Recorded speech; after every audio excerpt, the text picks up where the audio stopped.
দেড় বছর আগে বাংলাদেশকে ঘিরে বিশ্বজুড়ে তৈরি হয়েছিল এক নতুন আশার গল্প। স্বৈরশাসনের পতন, তরুণদের নেতৃত্বে গণ-অভ্যুত্থান, সব মিলিয়ে মনে হচ্ছিল গণতন্ত্রের পিছু হটার বৈশ্বিক ধারার বিপরীতে দাঁড়াতে যাচ্ছে বাংলাদেশ। কিন্তু সেই আশার আলো কি আজ ম্লান হয়ে গেল? আগামী বৃহস্পতিবারের জাতীয় নির্বাচন কি সত্যি গণতান্ত্রিক উত্তরণের প্রথম পরীক্ষা, নাকি নতুন অনিশ্চয়তার শুরু? ২০২৪ সালের ৫ আগস্ট অর্থনৈতিক হতাশায় জর্জরিত তরুণ প্রজন্মের নেতৃত্বে রাজপথে নামে লাখো মানুষ। দীর্ঘদিনের স্বৈরশাসনের অবসান ঘটে, শেখ হাসিনার পতনের মধ্য দিয়ে শেষ হয় ভয়ভীতি নির্ভর এক দশকেরও বেশি সময়। বাংলাদেশের সীমানা ছাড়িয়ে এই ঘটনাকে দেখা হয়েছিল গণতন্ত্রের পুনর্জাগরণের উদাহরণ হিসেবে। কিন্তু বাস্তবতা দ্রুতই বদলে যেতে শুরু করে। শেখ হাসিনার পতনের পর দেশজুড়ে দেখা দেয় সহিংসতা, ধর্মঘট, প্রশাসনিক অচলাবস্থা আর রাজনৈতিক অনিশ্চয়তা। বিশ্লেষকরা বলছেন, স্বৈরশাসক বিদায় নিলেও রাষ্ট্রীয় প্রতিষ্ঠানগুলো ছিল ভেতর থেকে দুর্বল ও রাজনীতিকরণে ক্ষতিগ্রস্ত। বাংলাদেশের রাজনীতি দীর্ঘদিন অবর্তিত হয়েছে দুই নেত্রীর প্রতিদ্বন্দ্বিতাকে ঘিরে, আওয়ামী লীগের শেখ হাসিনা এবং বিএনপির খালেদা জিয়া। একসময় শান্তিপূর্ণ ক্ষমতা হস্তান্তরের পথ খুলে দিয়েছিল নির্দলীয় তত্ত্বাবধায়ক সরকার। কিন্তু ২০১১ সালে সেই ব্যবস্থা বাতিলের পর শুরু হয় বিতর্কিত নির্বাচন, দমন-পীড়ন আর রাষ্ট্রীয় প্রতিষ্ঠানগুলোর অপব্যবহার।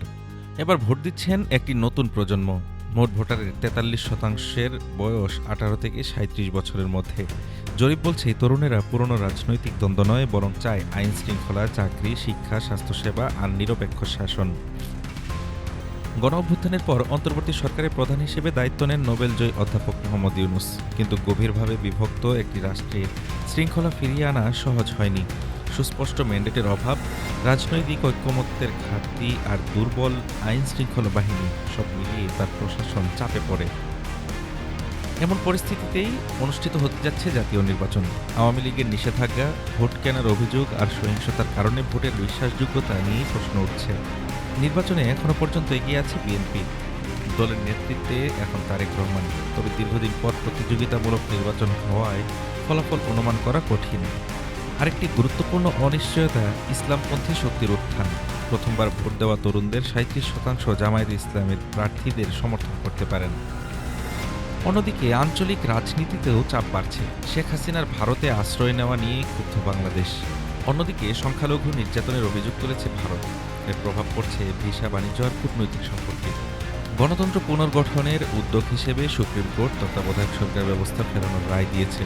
একই সঙ্গে জাতীয় সনদের উপর গণভোট হচ্ছে, কিন্তু রাজনৈতিক ঐকমত্য ছাড়া এসব বাস্তবায়ন কঠিন বলে মনে করছেন বিশ্লেষকরা। বাংলাদেশের সামনে এখন সবচেয়ে বড় প্রশ্ন, স্বৈরশাসনের পতনের পর যে ক্ষত তৈরি হয়েছে তা মেরামতের রাজনৈতিক সদিচ্ছা ও প্রাতিষ্ঠানিক সক্ষমতা কি আদৌ আছে, নাকি এই নির্বাচন নতুন করে অনিশ্চয়তার দিকেই দেশকে ঠেলে দেবে? হাফিজুর রহমান তুষার, ঢাকা টুডে।